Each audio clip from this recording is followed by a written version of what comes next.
Mercedes AMG i ri G63, i cili u prezantua më 20 maj në Los Angeles të SBA-ve, do të jetë plotësisht elektrik dhe do të ketë një fuqi të jashtëzakonshme prej 1153 kuaj fuqi. Për vetëm 2 sekunda, kjo makinë arrin shpejtësinë nga 0 në 100 km/h, duke e lënë pas edhe modelet e njohura si Ferrari dhe Lamborghini.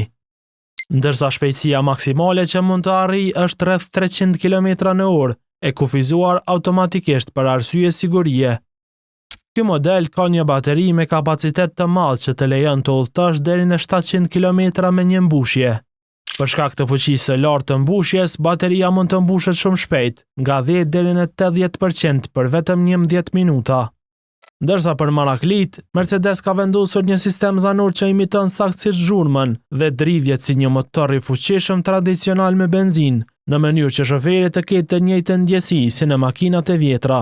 Sipas mediave amerikane, çmimi i këtij modeli pritet të jetë rreth $210.000 dhe do të dalë në shitje në fillim të vitit 2027.